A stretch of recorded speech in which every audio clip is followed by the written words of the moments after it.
I want to get to and the level you guys want me to get to, there has to be some sacrifice. His ability, of course, is the most important. And he's just a hard-working guy, you know. Nathan is very special. Everywhere he is, he just wants to win competitions. Being able to win the Bundesliga unbeaten and then win the Pokal final as well was unbelievable, especially in my first year. Hi, I'm Nathan Tella, I'm 25 years old and I'm a professional footballer for Bayer Leverkusen. I got into football through a friend. He said that he has a team which he plays for, and obviously his dad and my dad were pretty close. And then they ended up getting into contact, took me to the training ground, or the field, I should say. And then, yeah, it just started like that. In preparation for a game, a normal week is obviously we train Monday to Thursday. And then Friday is more tactical stuff. So like how we want to play in possession, how we want to obviously defend out of possession.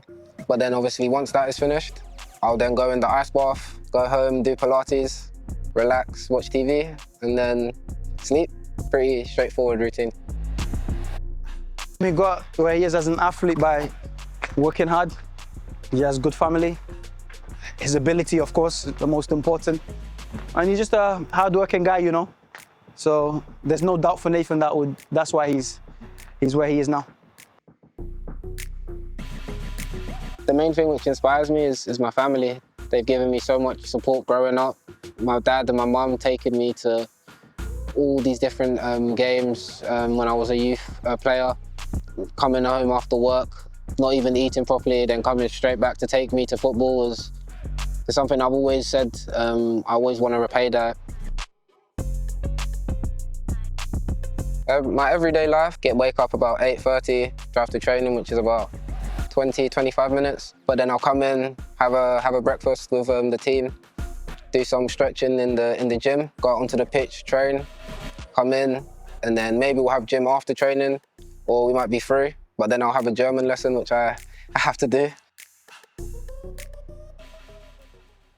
Nathan is very special because he is one of the most friendly guys and players I know.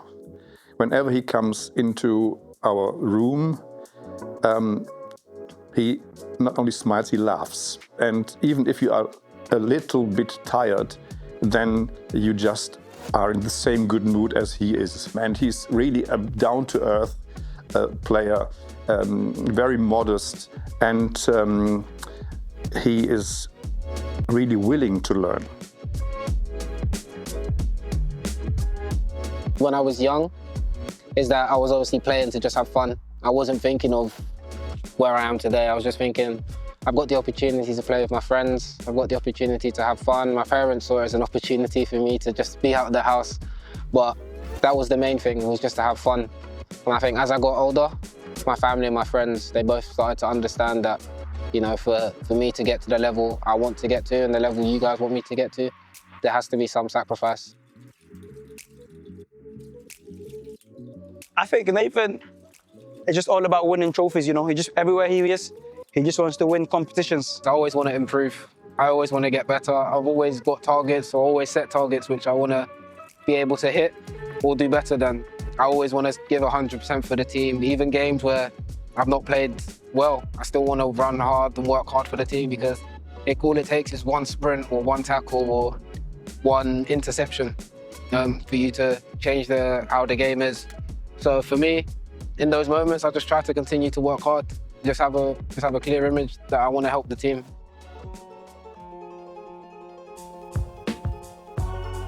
As a footballer, I think it makes me proud what he does for the team, how he contributes with his goals, his assists, his work rate. And as a person, he's just my type of vibe, you know. That's my bro, you know. In my free time, now I've got Pilates in my life. I've added to that, so I'm trying to do as much Pilates as I can. And then started cooking more. Like before it was takeaways, but now I've grown up, and I said you can't get takeaways for the rest of your life. He just told me a little anecdote that he was sitting in his room and suddenly somebody knocked at the door, and it was the son of a neighbor who had 5 other boys with him, and they all wanted to have an autograph from him. I think the only ritual I have is before a game, at the halfway line. I hit my left foot on the ground, then my right foot twice. And then I like dragged the ground like this just to see. And then that's it. But I've done that maybe for the last 3 or 4 years and it's worked. I've had a good 3 or 4 years, so I don't want to change it.